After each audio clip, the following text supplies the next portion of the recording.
iginit ng Philippine National Police na walang naganap na pag-atake sa Senado noong nakaraang linggo matapos nilang ilatag na ang mga ebidensya at testimonya kaugnay ng insidente ng putukan sa loob ng Senate Complex noong May 13.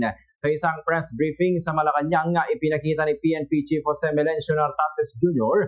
ang CCTV footage ng komprontasyon sa pagitan ng Office of the Senate Sergeant at Arms at mga agent ng National Bureau of Investigation o NBI.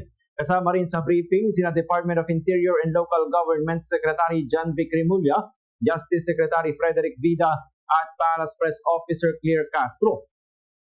Ayon kay Rimulya, malinaw umano sa lahat ng ebidensya na walang nangyaring pag-atake sa Senado.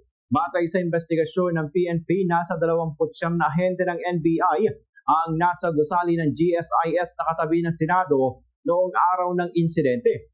Ayon kay Rimulya, hindi rin umano ng GSIS kay NBI sa NBI personnel na tiyakin ang seguridad sa lugar matapos ang panawagan ni Senator Bato de la Rosa ng People Power laban sa posibleng pag-aresto sa kanya kaugnay ng umano'y ICC warrant. Sinabi rin ng DILG Secretary na may koordinasyon sa pagitan ng GSIS at Senate Maintenance hinggil sa isinagawang drilling o fortification ng mga pintuan sa pagitan ng dalawang gusali. Sa investigasyon ng PNP, lumabas na si suspended Senate Sergeant at Arms retired Major General Mau Aplasca ang umano'y unang nagpaputok ng warning shot laban sa isang NBI agent sa GSIS premises. Ayon pa kay Nartates, 4 na baril ang sangkot sa insidente matapos makarecover ang scene of the crime operatives ng 44 na fired cartridges mula sa lugar.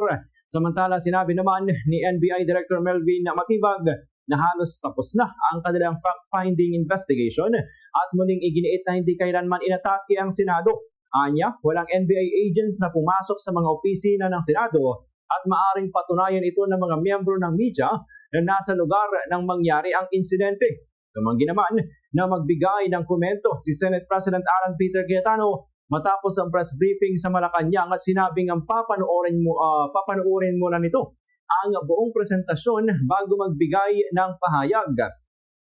Samantala, humingi rin ng listahan ng mga mamahayag na nasa Senado noong araw ng insidente ang Office of the Ombudsman bilang bahagi ng kanilang fact-finding investigation kaugnay ng nangyari na lockdown at putukan sa Senate Complex. Pakinggan natin ang bahagi ng press briefing sa Malacanang. All entrances from GSIS, Senate to GSIS or GSIS to Senate, since early in the morning, were being fortified by the GSIS maintenance. They had duly informed the maintenance of the Senate that there was going to be drill work going on in all the doors of the Senate of the GSIS connecting to the Senate. So again, the GSIS management, the Senate maintenance management had information that there was going to be fortification of doors in the GSIS area. So, hindi gulatan to because conspiracy theories were abounding, but they were duly informed.